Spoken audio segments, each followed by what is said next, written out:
চিকেনের একই ধরনের রেসিপি বানিয়ে যদি বোর হয়ে গিয়ে থাকেন তাহলে চলুন খুব কম তেল মশলায় একটি রেসিপি আপনাদের সাথে শেয়ার করব, যেটা বানানো খুব সহজ এবং খেতেও কিন্তু অসাধারণ হয়ে থাকে। আর যে কোনো চিকেনের রেসিপি বানাতে গেলে আমি 1-2 দিন আগে চিকেন এনে ডিপ ফ্রিজে রেখে দিই। তো এই রেসিপিটা বানানোর জন্য ব্রেস্ট পিসের দরকার, যেটা আমি 2 দিন আগে ফ্রিজে এনে চিকেন এনে রেখে দিয়েছিলাম। তা আপনারাও যে কোনো চিকেনের আইটেম বানাতে গেলে 1-2 দিন আগে দিয়ে যদি রাখতে পারেন, সেই চিকেনটা কিন্তু খুব তাড়াতাড়ি কুক হয়ে যায় এবং নরম হয়ে যায়। পুরো ব্রেস্ট পিসটাই নিয়েছি, আর এটাতে একটু লেবু দিয়ে দিলাম, আর দিয়ে দিলাম অলিভ অয়েল। অলিভ অয়েল না থাকলে আপনি রিফাইন অয়েলও ইউজ করতে পারেন। আর কাশ্মীরি মির্চি যে পাউডার হয় সেটাকে দিয়েছি, আর দিয়ে দেব এতে গোলমরিচের গুঁড়ো, আর দিয়ে দিব 8-10 কলি মতো রসুন ছিল, সেটাকে পেস্ট করেছি, সেটাকে এর মধ্যে এখন ভালো করে ম্যারিনেট করে দেব। ব্যাস এইটুকুই মশলা দিয়েই কিন্তু পুরো রেসিপিটা তৈরি হবে। এটা খেতে যেরকম অসাধারণ হয়ে থাকে আর দেখতেও কিন্তু সেরকম লোভনীয়। আর একটু লবণ দিয়ে দিলাম। লবণ দিয়ে এটাকে এখন মাখিয়ে দিয়ে ভালো করে 15 মিনিটের জন্য ম্যারিনেট করে রেখে দেব। অন্যদিকে আমি 3টে বাটার মাশরুম নিয়েছি, বড় বড় মাশরুম থাকার জন্য আমি 3টে নিয়েছি। আর যদি মাশরুম না থাকে আপনি মাশরুম ছাড়াও এই রেসিপিটা বানাতে পারেন, তবে মাশরুম দিলে কিন্তু এর টেস্ট আরও বেশি ভালো হবে। তো চেষ্টা করবেন মাশরুম দিয়ে এটা বানাতে। দেখুন মাশরুমটাকে আমি এইভাবে 4 পিস করে এইভাবে কেটে নিলাম। অন্যদিকে ফ্রাইং প্যান বসিয়েছি, তাতে আমি বাটার দিয়ে দিলাম।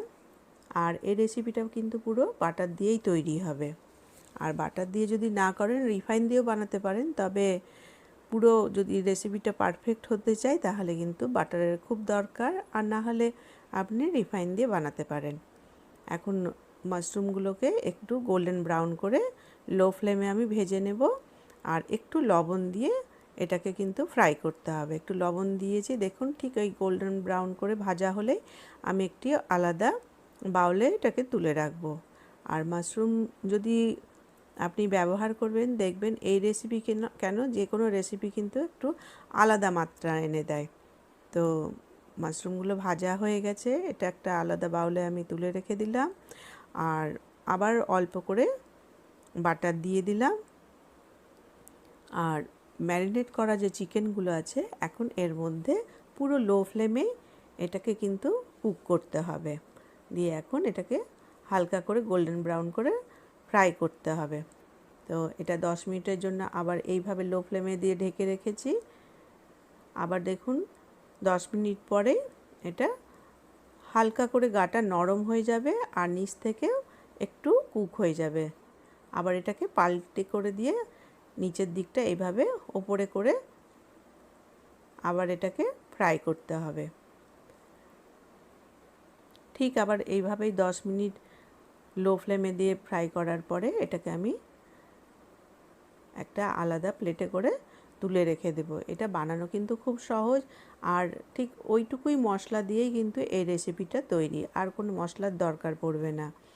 আর দিয়ে দিলাম অল্প করে বাটার, আর দিয়ে দিলাম পেঁয়াজ কুচি আর রসুন কুচি। একটা মিডিয়াম সাইজের পেঁয়াজ নিয়েছি আর 8-10 কলি রসুন কুচি করে এটা এইভাবে ভেজে নিতে হবে হালকা গোল্ডেন ব্রাউন করে। আর এর মধ্যে দিয়ে দিলাম 1 চামচ মতো ময়দা। ময়দাটাকে দিয়ে ঠিক এইভাবে লো ফ্লেমে একটু এটাকে ভেজে নেব, মানে এর কাঁচা ভাব চলে গেলেই ফুল ক্রিম যে দুধ আছে সেটাকে এখন এর মধ্যে দিয়ে দেব। দিয়ে এটাকে পুরো লো ফ্লেমে এইভাবে হোয়াইট সস মতো এটাকে বানিয়ে নিতে হবে। এর মধ্যে একটু লবণ দিয়ে দিলাম, আর দিয়ে দিলাম গোলমরিচ গুঁড়ো। দিয়ে এটা পুরো লো ফ্লেমে এইভাবে হালকা করে নাড়াচাড়া করে নিতে হবে। আর তখনই এর মধ্যে দিয়ে দেব চিকেনের যে ব্রেস্ট পিসগুলোকে ভেজে রেখেছি সেগুলোকে এখন এর মধ্যে দিয়ে দেব। দেখুন গ্রেভিটাকে পুরো এইভাবে চিকেনের গায়ে দিয়ে দিলে সেই চিকেনগুলো আস্তে আস্তে কুক হতে হতে পুরো নরম হয়ে যাবে।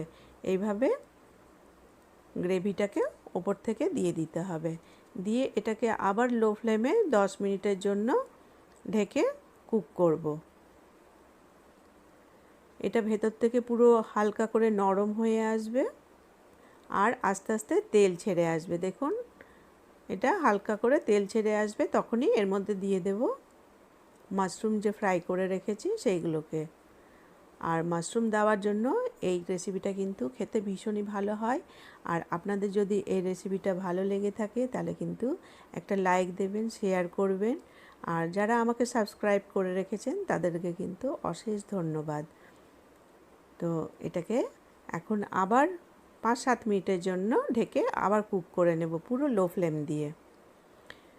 এটা বানানো খুবই সহজ আর খুব কম তেল মশলা দিয়ে তৈরি, যার জন্য এটা খেতে কিন্তু ভীষণই ভালো লাগে।